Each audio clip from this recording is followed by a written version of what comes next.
Séptimo mandamiento: no robarás. Cuando el joven rico se acercó a Jesús, preguntando qué debía hacer para ir al cielo, oyó esta respuesta: cumple los mandamientos. Y al confesar que los había cumplido desde niño, Jesús le dijo: una cosa te falta. Ve, vende cuanto tienes y dalo a los pobres, y tendrás un tesoro en el cielo. Después, ven y sígueme.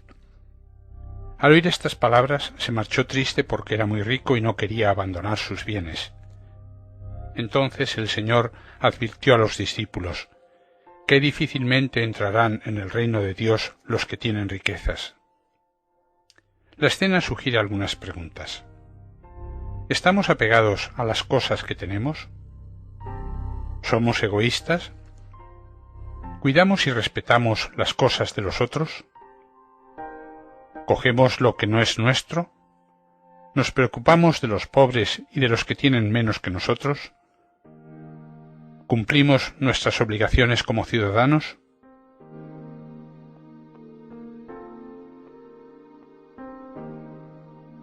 El plan de Dios sobre los bienes de la tierra.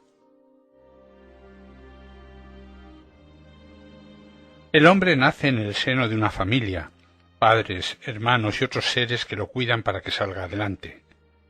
También está rodeado de cosas que necesita para vivir y desenvolverse: comida, bebida, vestido y muchos bienes que hacen posible y facilitan el desarrollo de sus capacidades naturales. Esos bienes, como también la vida, no se los ha dado él, sino que los ha recibido. Los ha recibido de Dios, que es el creador de todo, y utiliza a la familia como instrumento de su providencia generosa y esmerada. Pero la condición de este hombre es la de cada hombre y, por tanto, los bienes creados tienen un destino universal. Son de todos y para todos, y se consiguen principalmente mediante el trabajo.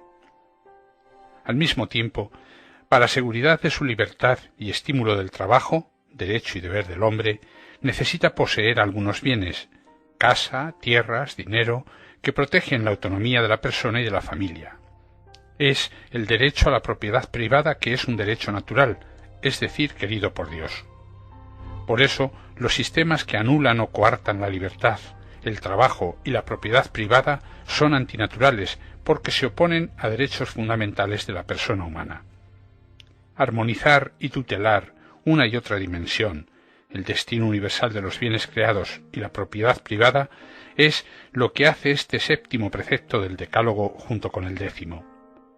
Es la idea que subyace en la frase de Juan Pablo II: sobre toda propiedad privada grava una hipoteca social. Porque, aunque puede disponer de las cosas, el hombre es mero administrador y debe estar abierto a los demás, teniendo en cuenta virtudes tan sociales como la templanza, la justicia y la solidaridad, reclamadas por la condición del cristiano.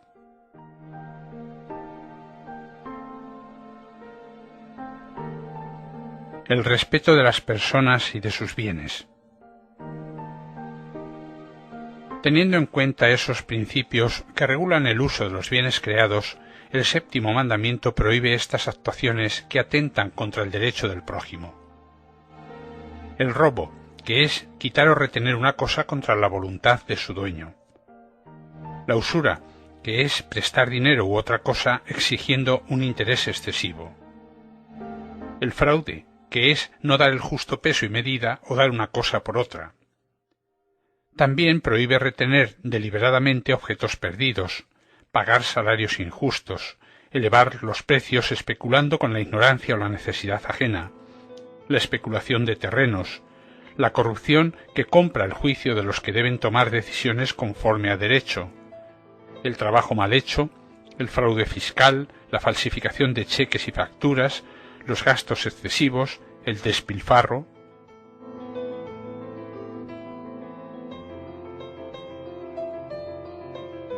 El respeto de la integridad de la creación.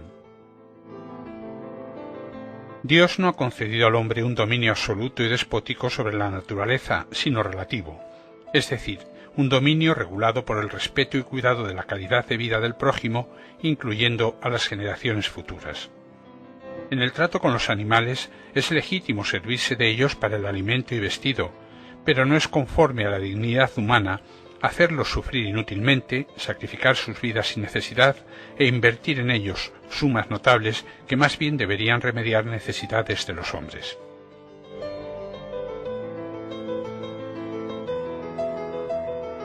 Obligación de reparar el daño.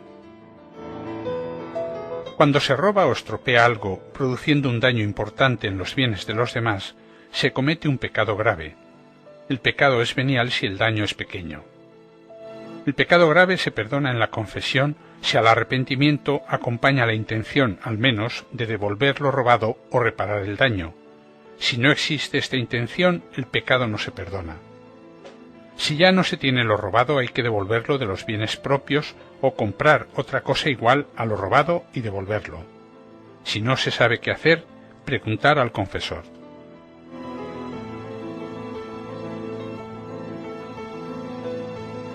Actitud ante los bienes de la tierra.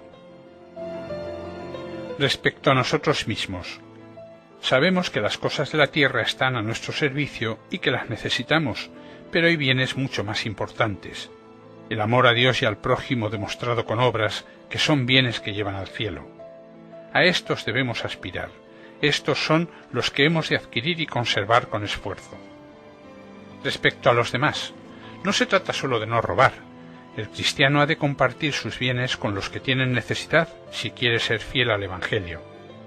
Entre las diversas formas de vivir el encargo de Jesucristo podemos señalar ayudar a los demás, especialmente a los más próximos como son los padres, hermanos, etc. Trabajar o estudiar si es el caso, porque así participamos en la obra de la creación y unido a Cristo el trabajo puede ser además redentor. Ayudar a los pobres y necesitados con limosnas y visitándoles para hacerles pasar un buen rato. También tenemos obligación de ayudar a la Iglesia en sus necesidades, como señala el quinto mandamiento de la Iglesia, que cada uno ha de vivir según sus posibilidades, por ejemplo, siendo generosos en la ofrenda cuando vamos a la iglesia el domingo. Es decir, las obras de misericordia son para practicarlas.